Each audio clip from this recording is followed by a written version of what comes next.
In North Carolina, cars and homes are underwater across large swaths of the central region this Monday morning as Tropical Depression Chantal continues to unleash torrential rain. Officials are working around the clock, engaged in widespread rescue efforts and desperately attempting to clear roads that have been submerged or washed out. The sheer volume of water, with some areas reporting up to 10 inches of rain, has pushed rivers to levels nearing historic records, turning neighborhoods into treacherous waterways. Yeah, that's not normal.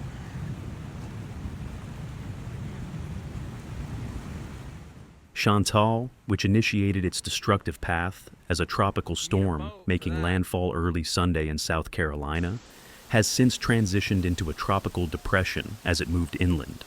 Its current trajectory is a steady northeastward advance towards Washington, D.C. This northward movement means that flood watches are now critically in effect for parts of Washington, Maryland, New Jersey, and Virginia, indicating that the threat of heavy rainfall and subsequent dangerous flash flooding is far from over for these mid-Atlantic states. The most profound and immediate impacts of this system have been concentrated squarely in the central part of North Carolina. Here, the landscape of daily life has been dramatically altered, with an estimated tens of thousands of residents currently without electrical power. Local authorities have also confirmed at least 2 tornadoes touched down amid the storm's fury. Despite the widespread devastation, a remarkable piece of news is that, as of early Monday, there have been no reported fatalities or injuries, a testament to the early warnings and rapid response of emergency personnel.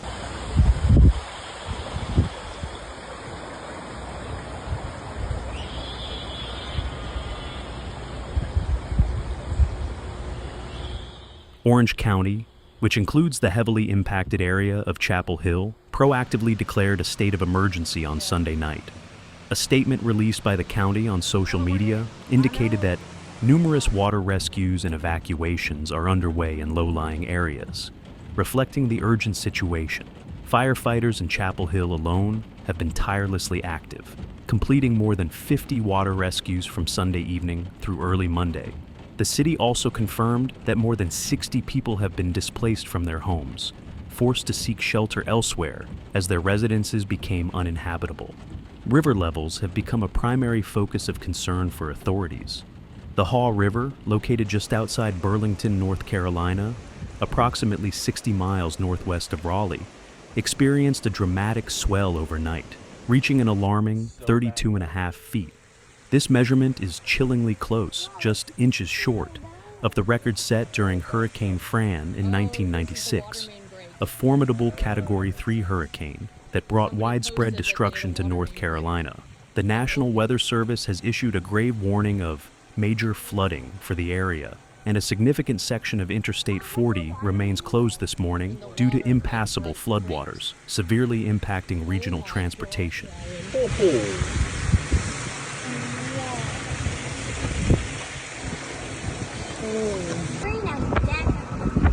yeah. Look at all that. It's down. Yeah. It's under. I know. Oh. All the way up on the beach. Adding to the river concerns, the Eno River near Durham, North Carolina, also surged to a major flood stage. It crested at over 25 feet early Monday morning, having experienced an astonishing and rapid rise of 24 feet in less than 12 hours, highlighting the extreme intensity and localized nature of the rainfall. The sheer volume of water has led to pervasive disruption across all affected areas. In central North Carolina, the storm has brought down countless trees and power lines, rendering numerous roads impassable and isolating communities. Social media feeds are filled with vivid and distressing footage, showing cars in Chapel Hill, southwest of Durham, half submerged by floodwaters, a stark visual representation of the inundation. Further south, in Southern Pines, North Carolina, approximately 60 miles away, a private dam suffered a breach, significantly compounding the existing flood conditions in that region. Mike Cameron, the assistant town manager and fire chief for Southern Pines, confirmed that emergency responders successfully rescued 3 individuals who had become trapped in their vehicles, a testament to their swift and courageous actions. A Democrat maybe running against Ken Paxton in a blue-leaning midterm, that would probably turn the. See if this will make it all the way to there. Oh, wait.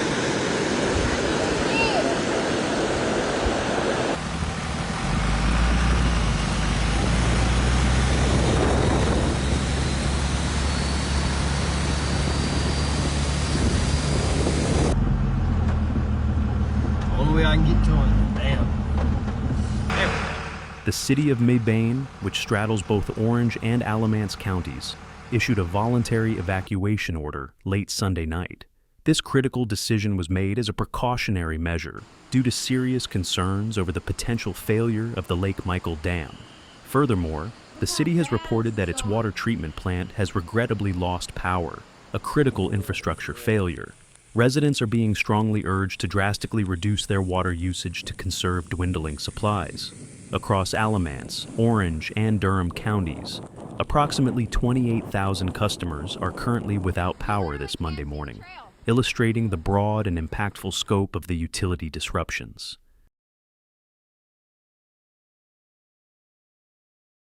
Now, we're cooked. No, look.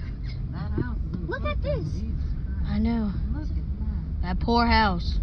Oh my. R.I.P. Oh my. They can have a river in the morning. Blub, blub. Really? Right. Talking on the video. Yeah. That's Grandma. Hold up, I'm shit. While Tropical Depression Chantal has shown signs of slowing its forward momentum, forecasters emphatically state that it continues to pose a considerable and active threat. Large amounts of rain could persist along its path, leading to continued flash flooding in new, susceptible areas. Frank Pereira, a meteorologist with the National Weather Service, offered a cautious assessment, stating, "While things will improve across North Carolina, they may worsen for areas further to the northeast." He strongly advised the public, "We're advising people not to go out and travel unless absolutely necessary," underscoring the inherent dangers of attempting to navigate floodwaters. Mr. Pereira further elaborated that urban areas face the greatest risk of flooding due to their impervious surfaces and limited storm drainage capacity. Additionally, there remains a continued potential for heavy surf and dangerous rip currents along much of the East Coast, posing a significant hazard to anyone near the beaches.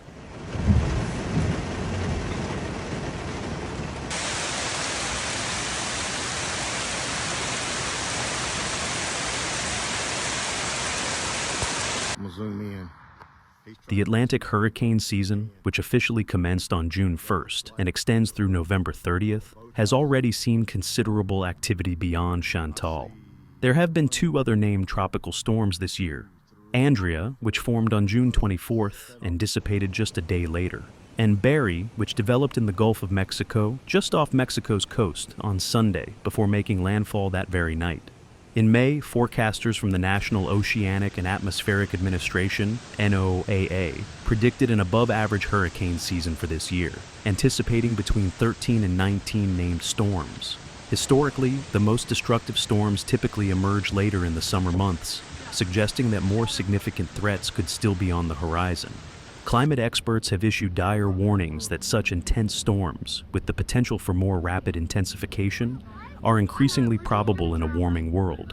Last year, for instance, proved to be one of the costliest on record for hurricanes in the United States, setting a precedent for the potential economic and human impact of these powerful weather phenomena.